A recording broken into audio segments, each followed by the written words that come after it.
A midnight knock usually means tragedy or the police. For a broke single dad, it meant staring into the eyes of a ruthless billionaire, CEO, shivering on his crumbling porch. She did not come to foreclose his home. She arrived to drop a truth that would shatter his daughter's existence. The relentless Seattle rain hammered against the thin glass of Liam Hayes' apartment window, sounding like a handful of gravel being thrown against the pane over and over again. It was 11:43 p.m. on a Tuesday. The rest of the dilapidated apartment complex was silent, surrendered to the storm. But Liam sat wide awake at his scratched formica kitchen table.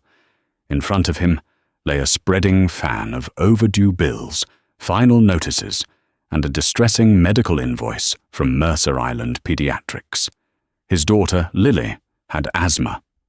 She was 7 years old, the absolute center of Liam's fragile universe, and her medication had just doubled in price. Liam rubbed his exhausted eyes, the blue light of his cracked laptop screen illuminating the deep bags beneath them. He was a freelance graphic designer who had spent the last 3 years, ever since his wife's fatal car accident, sacrificing every ounce of his pride to keep a roof over Lily's head. Then came the knock. It wasn't a tentative tap. It was 3 sharp, authoritative strikes against the peeling wood of his front door. Liam froze. His heart kicked into a heavy, irregular rhythm. In a neighborhood like this, a midnight knock never brought salvation. It brought debt collectors, disgruntled neighbors, or the police. He quietly pushed his chair back, wincing as the wooden legs scraped against the linoleum and crept toward the entryway. He peered through the scratched brass peephole. The hallway light was flickering, but it was enough to illuminate the woman standing on his welcome mat. Liam blinked, sure his sleep-deprived brain was hallucinating. She was drenched, her sleek raven hair plastered to the sides of her pale face. She wore a beige trench coat that looked like it cost more than Liam's entire car, though it was currently soaked and stained with mud at the hem. Even through the distorted lens of the peephole, Liam recognized her. Anyone who had walked past a newsstand in the last 5 years would recognize her. It was Jacqueline Whitmore, the billionaire CEO of Whitmore Global, a massive conglomerate dealing in commercial real estate and biomedical tech. She was known in the press as the Iron Widow, a woman who had taken over her late fiancé's empire and turned it into a multi-billion-dollar juggernaut. What the hell was a billionaire doing on the second floor of a crumbling apartment building in the worst part of King County? "Liam," a voice called out through the door. It was composed, yet strained with an unmistakable tremor. "Liam Hayes, I know you're standing there. Please open the door. I don't have much time." Liam undid the deadbolt and slowly pulled the door open, keeping the security chain attached. Through the narrow gap, the biting cold of the hallway rushed in. "Ms. Whitmore?" Liam asked, his voice rough from disuse. "Is this some kind of sick joke? Are they buying out this block or something?" Jacqueline stepped closer to the gap, her piercing green eyes locking onto his. Up close, the polished, untouchable facade he'd seen on the cover of Forbes was entirely gone. She was trembling, her chest heaved, and she kept casting nervous glances over her shoulder down the dark corridor. "This isn't about real estate, Liam," she said, her voice dropping to a desperate whisper. "This is about Amelia." The name hit Liam like a physical blow to the stomach.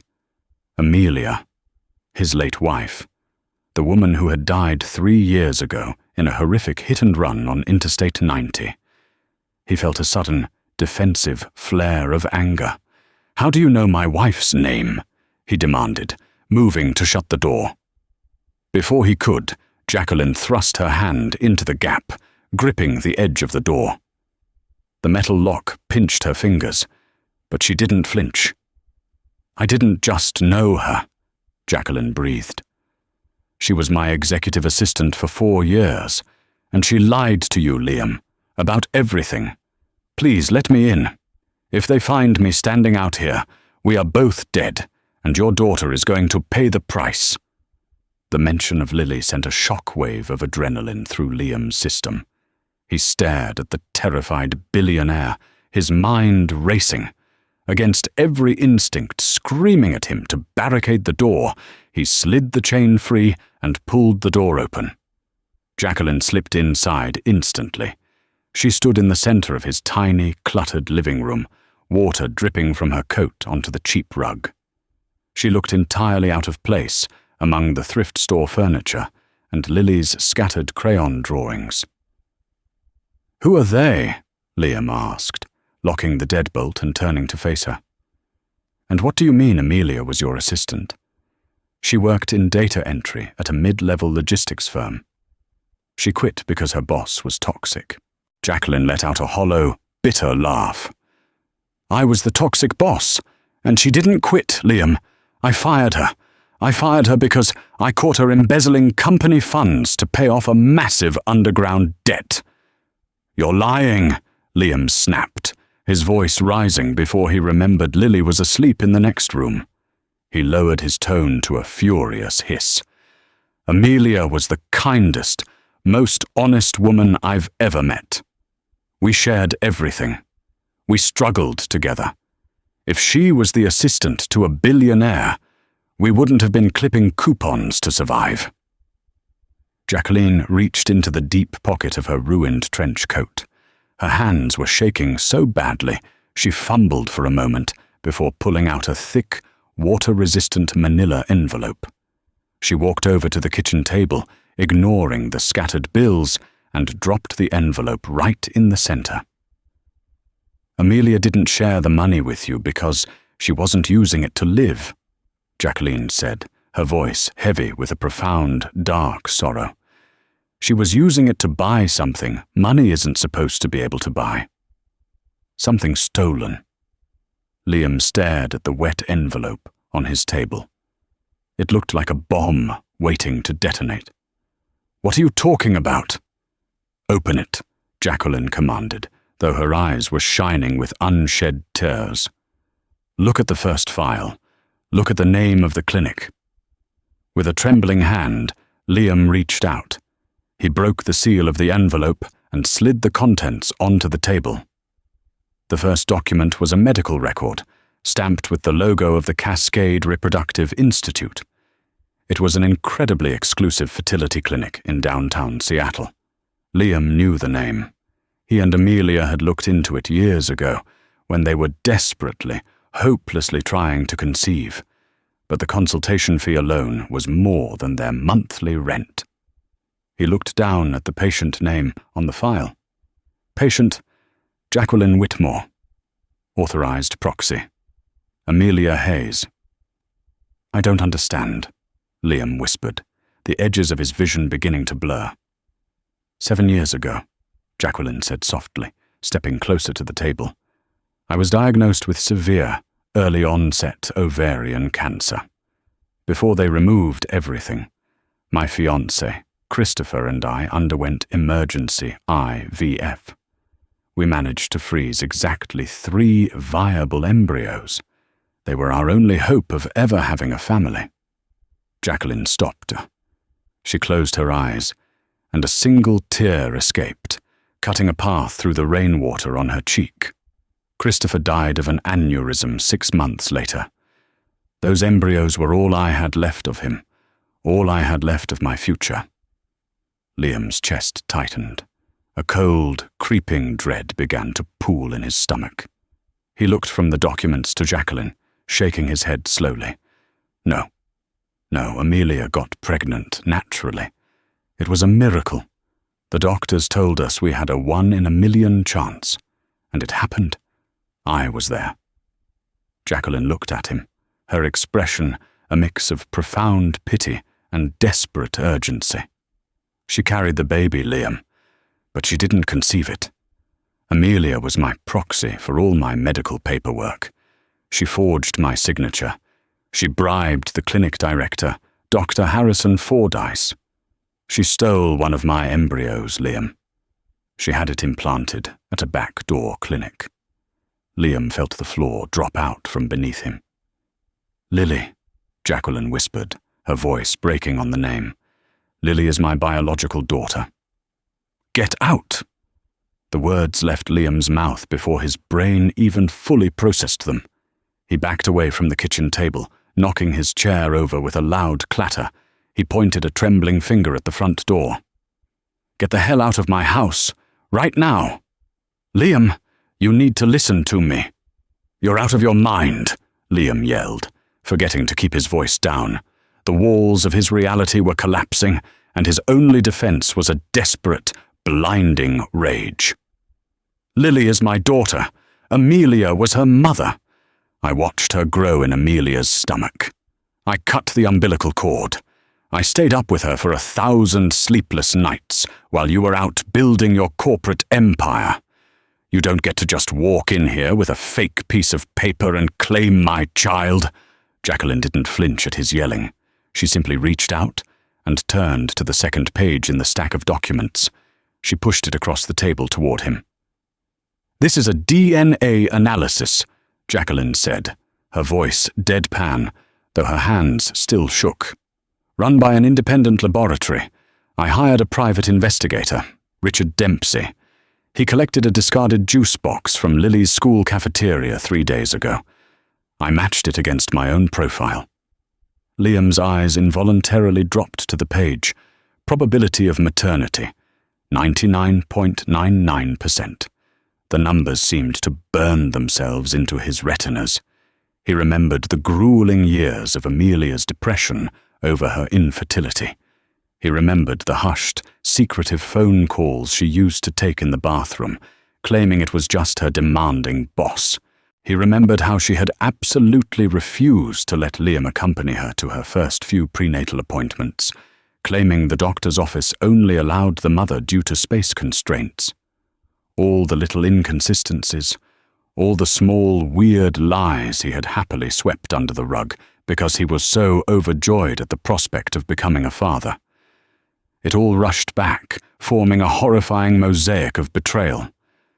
Liam's knees buckled. He sank onto the edge of the small sofa in the living room, burying his face in his hands. He couldn't breathe. The air in the apartment felt impossibly thin. Amelia, the woman he had mourned, the woman whose grave he visited every Sunday, was a stranger, a thief. Why? Liam choked out, his voice muffled by his hands. If she stole, if she did this, why did you wait 7 years? Why didn't you stop her? Because I didn't know, Jacqueline said softly, taking a seat on the chair Liam had just knocked over and righted. Dr. Fordyce falsified the clinic's inventory logs. He marked one of my embryos as non-viable and claimed it was destroyed. It wasn't until last month, when I decided I was finally ready to hire a surrogate, that I ordered a full forensic audit of the facility. That's when my investigators found the discrepancy. That's when we found the money Amelia had transferred to Fordyce's offshore accounts. Liam looked up. His eyes were red, filled with a volatile mix of grief and terror. So what do you want? You came here at midnight to take her? To take the only thing I have left in this world? He stood up suddenly, his fists clenched. I'll fight you. I don't care how much money you have. I am legally her father. You are not taking my little girl. Jacqueline's eyes darkened, and for the first time, Liam saw the ruthless CEO the magazines wrote about, but it wasn't directed at him. If I just wanted custody, Liam, my legal team would have served you papers at 9 o'clock tomorrow morning, she said coldly. I wouldn't be standing in a rat-infested apartment in wet clothes. I didn't come here to steal Lily from you. I came here to save her life. Liam froze. What? Jacqueline walked over to the window, pulling the cheap blinds back just an inch. She peered out into the rain-swept street below. Amelia's hit and run 3 years ago. It wasn't an accident. The room seemed to spin. The police said it was a drunk driver. They never caught the guy. Because there was no drunk driver, Jacqueline said, turning back to him. When I fired Amelia, her severance pay wasn't enough to keep up with the blackmail Dr. Fordyce was demanding to keep his mouth shut about the stolen embryo. So, Amelia tried to turn the tables. She threatened to expose Fordyce's entire underground genetics market to the medical board. Jacqueline took a deep, shuddering breath. Dr. Harrison Fordyce isn't just a corrupt fertility doctor. His clinic is bankrolled by the Sultano Syndicate. They use the clinic to launder money and procure off-the-books medical services. When Amelia threatened them, they silenced her. They ran her car off Interstate 90. Liam felt a wave of nausea wash over him. The horrific image of Amelia's crushed sedan, the image that had plagued his nightmares for 3 years, took on a new, sinister light. She had been murdered. Murdered over a secret that was now sleeping peacefully in the bedroom just 10 feet away. "Why are you telling me this now?" Liam asked, his voice barely a whisper. Panic was beginning to claw its way up his throat. "Because," Jacqueline said, her eyes wide with fear, "when my investigator, Richard Dempsey, started asking questions at the clinic last week, he spooked Fordyce. Fordyce realized the audit wasn't just a routine check. He realized I knew about the stolen embryo. He realized I was looking for the child." Jacqueline closed the distance between them, grabbing Liam's shoulders. Her grip was astonishingly strong. 2 hours ago, heavily armed men broke into my penthouse in downtown Seattle. My security team held them off just long enough for me to escape down the service elevator. They aren't just trying to cover their tracks anymore, Liam. They are trying to erase the evidence completely. Liam's blood ran completely cold.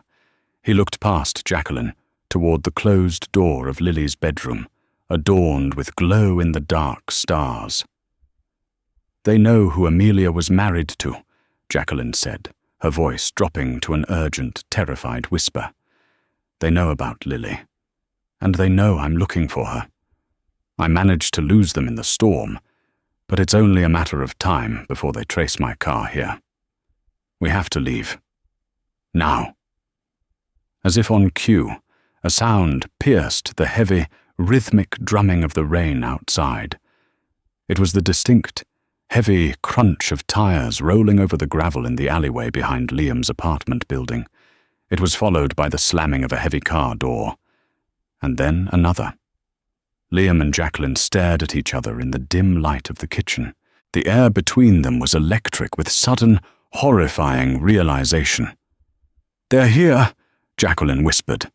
The heavy crunch of boots on the gravel below sent a spike of pure adrenaline straight through Liam's chest.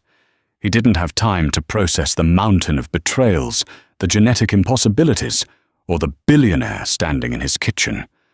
All that mattered was the 7-year-old girl sleeping in the next room. "How many?" Liam hissed, grabbing the manila envelope off the table and shoving it into his waistband. "Dempsey said they travel in teams of 4, Jacqueline whispered, her eyes darting toward the apartment door. "Heavily armed. They don't leave witnesses, Liam." Down the hall, the stairwell door creaked open with a sickening groan. Heavy, synchronized footsteps began ascending toward the 2nd floor. "Follow me. Don't make a sound," Liam commanded. He bolted toward Lily's bedroom, Jacqueline close on his heels. He pushed the door open to reveal a room bathed in the soft glow of plastic stars stuck to the ceiling. Lily was curled under her faded Little Mermaid blanket, her chest rising and falling in a steady rhythm. Beside her bed sat a nebulizer and 2 spare albuterol inhalers. Liam snatched the inhalers, shoving them deep into his pockets. He placed a gentle hand over Lily's mouth and shook her shoulder. Her eyes fluttered open, wide and confused in the dark. "Shh, baby girl. It's Daddy," Liam whispered, his voice remarkably steady, despite the terror threatening to crush his windpipe. "We're playing the quiet game. We have to leave right now, okay?" Lily nodded sleepily, too exhausted to argue. As Liam lifted her into his arms, wrapping the blanket tightly around her small shoulders, Jacqueline stepped fully into the room. For a fraction of a second, the billionaire CEO froze. Her breath hitched as she stared at the little girl's face. Even in the dim light, the resemblance to Christopher, her late fiancé, was staggering. It was a ghost staring back at her. "Move!" Liam snapped in a hushed tone, breaking her trance. Heavy fists began pounding on the front door of the apartment. "Maintenance! Open up!" a gruff, muffled voice shouted.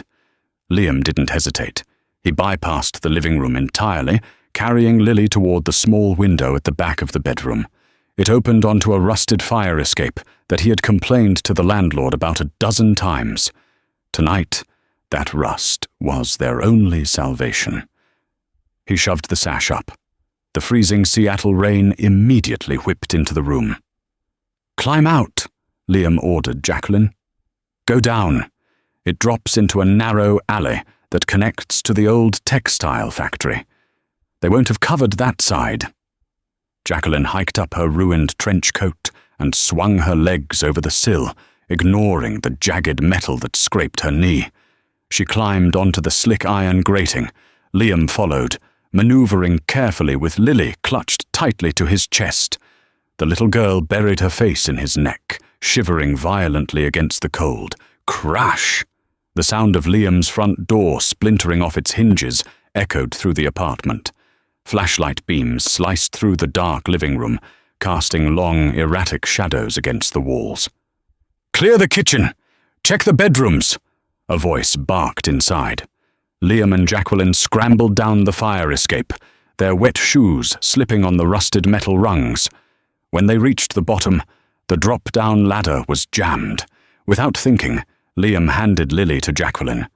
The CEO held her biological daughter for the first time, her arms wrapping fiercely around the trembling child, while Liam threw his entire body weight onto the ladder. With a screech of tearing metal, it gave way, dropping them into the mud-soaked alley below. "My car is parked 3 blocks east, behind the diner," Jacqueline breathed, shielding Lily from the rain with the lapels of her coat. "It's a standard grey sedan, unmarked." "Run," Liam said. They sprinted through the shadows of the alleyway, the torrential downpour masking the sound of their splashing footsteps. Behind them, shouts erupted from the second-story window of Liam's apartment. But by the time the syndicate men shone their tactical lights down onto the fire escape, Liam, Jacqueline, and Lily had vanished into the maze of Seattle's industrial district. 20 minutes later, the grey sedan was tearing down Interstate 5, moving south away from the city. Lily had fallen back asleep in the back seat, exhausted by the cold and the sheer panic of the escape, the heater blasting warm air over her shivering frame. Jacqueline was driving, her knuckles white on the steering wheel. Liam sat in the passenger seat, the soggy manila envelope resting on his lap. The silence between them was thick, suffocating. They were two strangers bound by a child and a web of secrets they barely understood. "Dempsey has a secure safe house in Tacoma," Jacqueline said quietly, her eyes locked on the slick road ahead. "It's off the grid. The syndicate won't find us there. Once we arrive, I have a team of federal agents waiting to extract us. Fordyce will be in handcuffs by morning." Liam didn't answer. He was staring at the envelope. He felt a sickening twist of grief and anger. Amelia had lied to him. She had stolen a child. She had brought a death squad to their door. Unable to sit with the crushing weight of it, Liam opened the envelope again. He pulled out the clinic records, the DNA tests, and the bank statements Jacqueline had shown him. But as he reached the bottom of the thick envelope, his fingers brushed against something hard taped to the inside of the back flap. He ripped the tape away. It was a small, black USB drive wrapped in a handwritten note. Liam recognized the looping, elegant cursive instantly. It was Amelia's handwriting.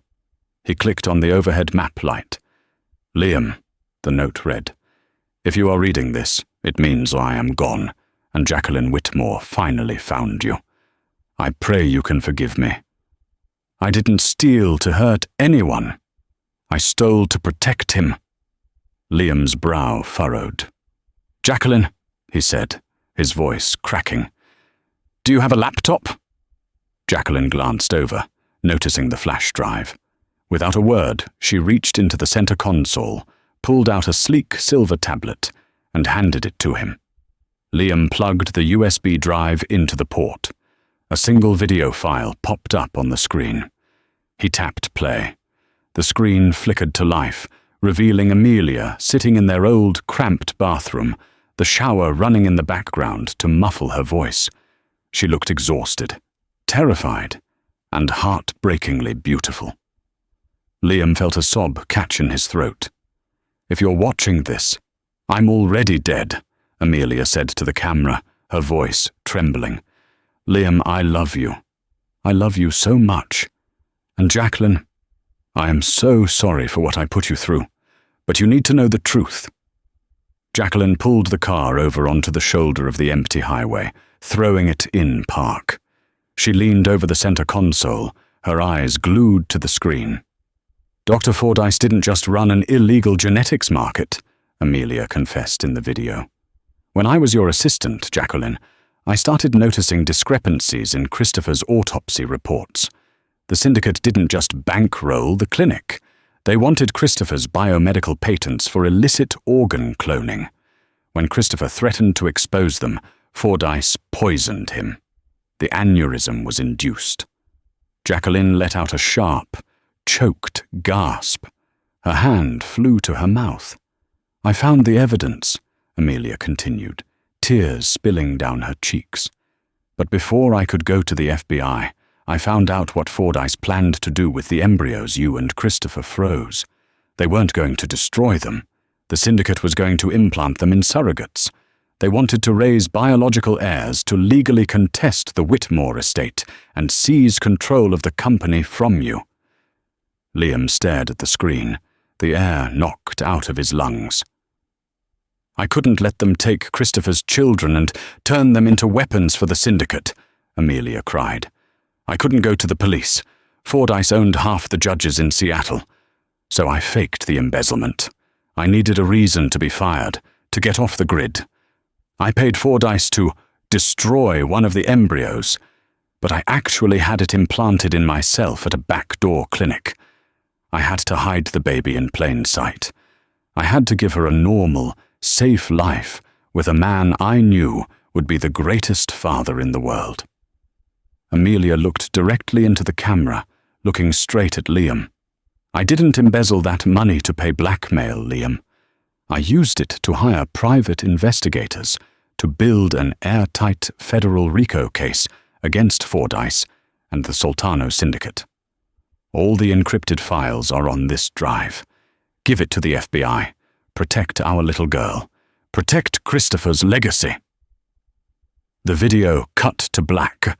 The only sound in the car was the relentless beating of the rain against the windshield and the soft, rhythmic breathing of Lily sleeping in the back seat.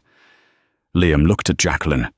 The ruthless, untouchable CEO was weeping openly, her face buried in her hands. The woman she had hated for 7 years, the woman she thought had stolen her only chance at motherhood, had actually sacrificed her own life to save Christopher's child from monsters. Amelia wasn't a thief. She was a shield. Liam reached over and gently placed a hand on Jacqueline's trembling shoulder. "She saved her," Liam whispered, his own tears finally falling freely.